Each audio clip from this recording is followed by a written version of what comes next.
everybody, I'm Kimberly Turner from cookingwithkimberly.com, and today I'm going to show you how to cook mashed potatoes with parsley. Very plain and simple, but perfect for any holiday occasion. Today is Easter, but this is great for Thanksgiving or Christmas, or even a middle of the week kind of dinner. So we never make enough potatoes. They never go to waste, and there's never enough over the next few days.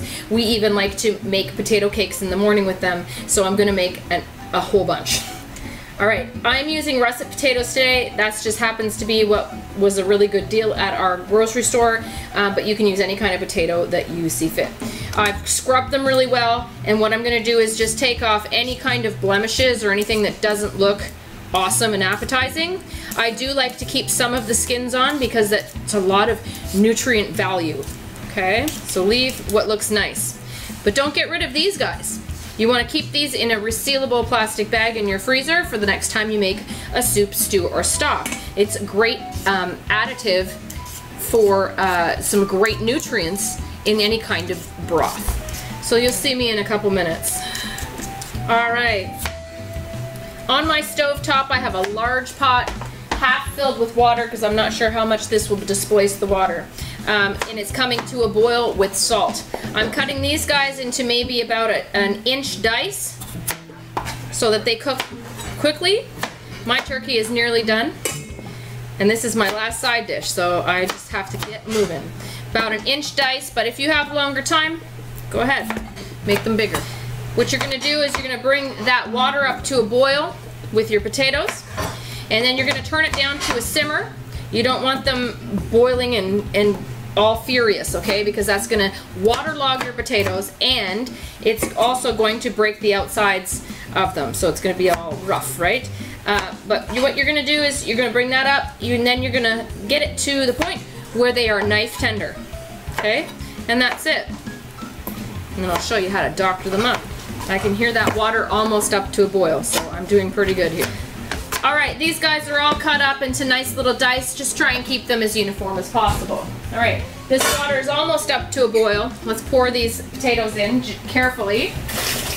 Alright, we're going to bring that back up to a nice rumbling boil, turn it down to a simmer, let those roll for maybe 15 minutes or so, and start checking them with a knife to see if they're knife tender.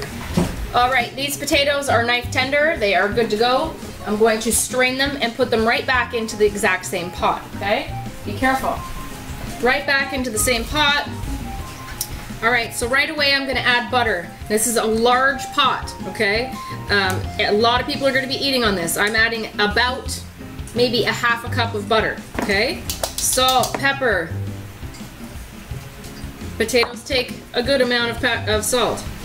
Also, while it's at its hottest, I'm going to add some half and half cream. Okay, I'd say about a half a cup.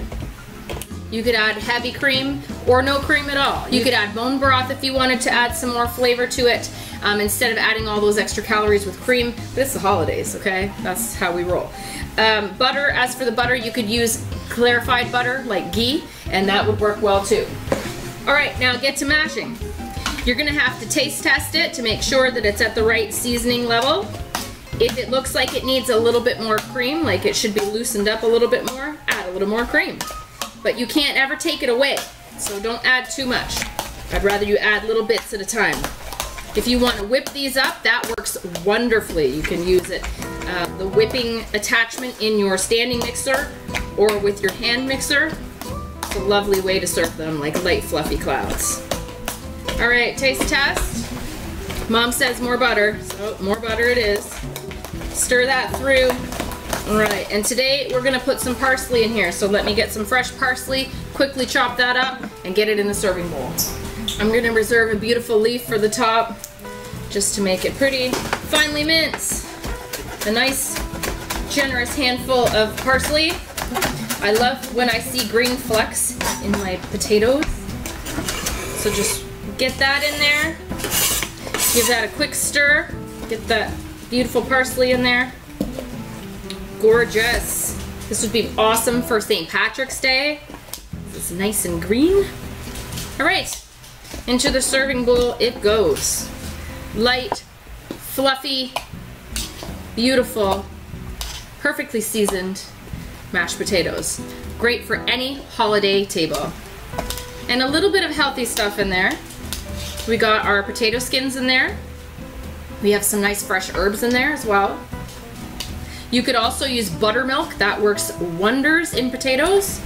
Again, there's never enough potatoes. So we'll garnish with a lovely sprig of parsley, just for fun. And that is one gorgeous heaping serving bowl of parsley mashed potatoes, okay? You're gonna love it. It's easy to do. It's a nice little, you know, je ne sais quoi to add to your potatoes if you've never thought of it, okay? So let me do a quick taste test for you. Those are perfectly seasoned. Delicious. That parsley is just that je ne sais quoi, just in case, you know, you're looking for something a little bit different and maybe you've never thought of adding parsley to it. It's beautiful aesthetically and it's very tasty, okay? So easy to do. You can do it too. Perfect for any holiday table or even a midweek dinner, okay? That's it. Follow me on Twitter at Cooking with Kim, E with a capital E. Like the fan page at facebook.com/cookingwithkimberly. My shows are on iFood TV at my.fossum.tv/cookingwithkimberly, youtube.com/cookingwithkimberly. You can find my channel on Roku, Cooking with Kimberly, and I'm also syndicated on Apple TV and Amazon and a few other places. Come to my website at cookingwithkimberly.com and subscribe. Interact with us and let us know what's going on in your culinary world, all right? Be a champion in your kitchen and eat deliciously.